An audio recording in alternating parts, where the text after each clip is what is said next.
As the only sister and sibling to Queen Elizabeth II, Princess Margaret didn't live her life conformed to royal standards. She had a mind of her own, lived life on her terms, and was the soul of the party. She won the public's admiration for her casual manner, and many royal fans adored her. Princess Margaret, however, was unable to live her life as fully as she'd hoped. Her final years were filled with nothing but pain, which eventually led to her death. Join us as we unravel the tragic truth about the life of Princess Margaret and her death.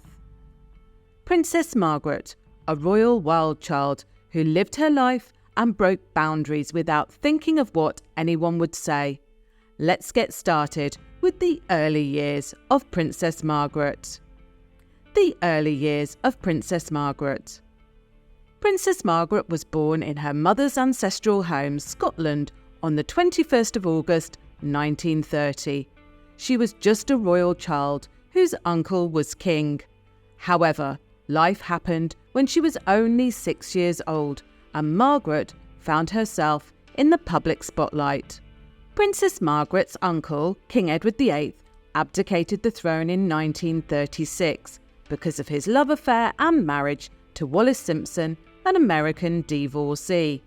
This singular action of Edward VIII changed the course of things for Princess Margaret and her immediate family.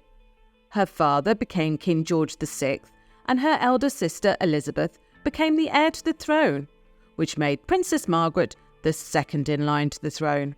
However, her position in line of succession declined as Queen Elizabeth's children and grandchildren came.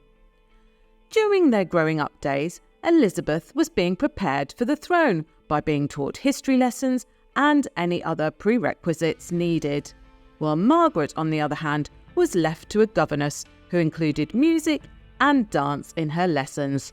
Princess Margaret knew that she could have been more, but this didn't happen as only one person would be queen, which was her sister Elizabeth. This probably led her to live a carefree lifestyle without bothering about the consequences. Her love for partying and smoking. Unlike her sister, Queen Elizabeth II, Princess Margaret was known for partying. She lived a glamorous lifestyle and wore only the best dresses. As a teenager, her smoking was first noticed on the party circuit. She was famous for her turtle shell cigarette holder. She didn't smoke only in private, rather she smoked almost everywhere. She went with her royal staff following her with an ashtray where she flicked her ash. Her smoking habit soon led to a serious addiction, which included smoking and drinking as part of her daily routine. She smoked up to 60 cigarettes a day. Despite her smoking habits, she had complicated affairs but found love and got married in her late 20s following a failed relationship with Peter Townsend. If you want to be part of our family, quickly subscribe to our channel so we can keep spilling the royal tea. Princess Margaret's love life. Being a royal wild child, Princess Margaret wasn't a people pleaser as well. At 22, she fell in love with Peter Townsend, who was 16 years her senior. Their relationship didn't see the light of day, as she wasn't allowed to marry him because of his divorced status. She eventually married Anthony Armstrong Jones on the 6th of May 1960. Their marriage was a big deal, as it was the first royal marriage to be televised. In 1961, Margaret's husband Anthony received an earldom, and as a result, he was made the Earl of Snowdon. Margaret, his wife, took the title of Countess of Snowdon, but she retained the title of Her Royal Highness Princess Margaret. They gave birth to 2 children, David and Sarah. Throughout their marriage, both the princess and Anthony engaged in extramarital affairs, which ultimately resulted in their divorce in 1978. But did she stop her extramarital affair after the divorce? No, she didn't. Following her divorce from Anthony, the Countess of Snowdon maintained her relationship with Roddy Llewellyn, a significantly younger man.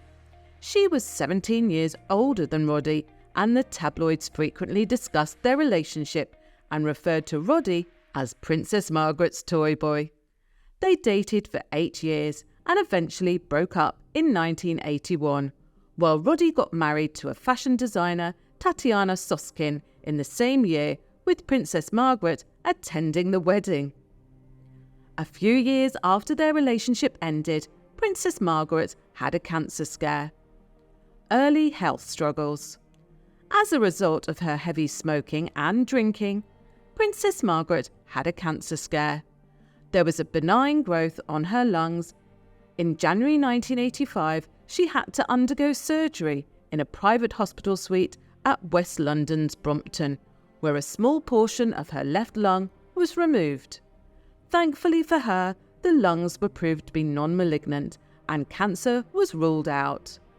After her operation, Buckingham Palace released a statement stating that Princess Margaret's sister, Queen Elizabeth, was pleased with the outcome. Did she quit smoking? Despite the health scare, Princess Margaret continued with her smoking lifestyle and still smoked a great deal daily, till she was diagnosed with pneumonia in January 1993 and was admitted to King Edward VIII Hospital. After 6 months of recuperating, she ignored advice and continued smoking. However, she had to quit smoking by 1998 when she had her first stroke attack. Her first stroke attack. The princess had her first stroke in February 1998 while on a trip with her friends to her vacation house on the West Indian island of Mustique. Although the princess's stroke was described as nothing serious, she was able to walk and sit freely without any assistance. This didn't last long, as she was involved in a bathroom accident which led to a significant deterioration in her health. Princess Margaret bathtub accident. A year after her first stroke, Princess Margaret sustained severe burns on her feet from a bathtub accident in her holiday home in Mustique, which made walking difficult. After the bathtub accident, she made a few public appearances during which she was seen in a wheelchair. Her health kept deteriorating. She suffered from depression and had a series of strokes. She suffered from depression. The Guardian claims that Princess Margaret sought psychiatric treatment for depression in the 1970s. At the start of the new millennium, she experienced yet another depressive episode. In his book, Elizabeth and Margaret, The Intimate World of the Windsor Sisters, royal biographer Andrew Morton stated that she was granted little support from the royal family, as one is not allowed to be depressed as a royal. Her failing health didn't help issues either, as it would lead to further depression. Series of strokes. Her health continued to decline as she suffered other attacks of strokes. In January 2001, she was rushed to King Edward VIII Hospital after she stopped eating, which was as a result of a stroke. The Countess of Snowdon remained in the hospital, where she was visited regularly by her daughter Sarah and her kids, Samuel and Arthur. Her nephew, the then Prince Charles, also visited and told BBC reporters that she was getting better. Just 2 months later, in March 2001, the princess suffered from another stroke, which brought her back to King Edward VIII Hospital, where she became a regular visitor. This time, she wasn't as lucky as the first. It left her paralysed down her left side, and the once bubbling princess became a shadow of herself. The stroke that led to her death. In the early hours of February the 9th, 2002, Princess Margaret was again rushed to King Edward VIII Hospital due to a stroke she had the previous day. This eventually led to her end, as she peacefully died in her sleep by 6:30 a.m. at the age of 71. Her 2 children, Lord Linley and Lady Sarah, were by her side at the time of her death, while her sister, the Queen, was kept abreast of the situation. Shortly after her death, a royal announcement was made on behalf of Queen Elizabeth II, stating that Princess Margaret had died in her sleep. Even at her death, Princess Margaret wanted things to be done her way. She requested for a private funeral and asked to be cremated. Although a party person, Princess Margaret requested a private funeral. She wanted only her family and friends to be present at her funeral. The late princess was buried on the 15th of February 2002. Even though the funeral was private, it was quite a large gathering. Family, friends, and members of her staff were among the almost 500 attendees for the service at Windsor Castle, St George's Chapel. Her request for cremation was also granted, and she was the first royal to be cremated in over 60 years. Princess Margaret's remains were brought back to Windsor, where they are now kept in the royal vault at St George's Chapel, next to the tombs of her parents. After her death, an official mourning period was declared from the day she died to the day she was buried. Controversial guests were invited to her burial. To the surprise of many royal fans, her ex-husband Anthony Armstrong-Jones and former lover Roddy Llewellyn were among those invited to her burial. In a remarkable turn of events, Princess Margaret's funeral was held on the occasion of the 50th anniversary of the burial of her father, King George VI. Her sister Queen Elizabeth II lost composure at the funeral. Despite Princess Margaret's partying lifestyle, she was very close to her sister, Queen Elizabeth II.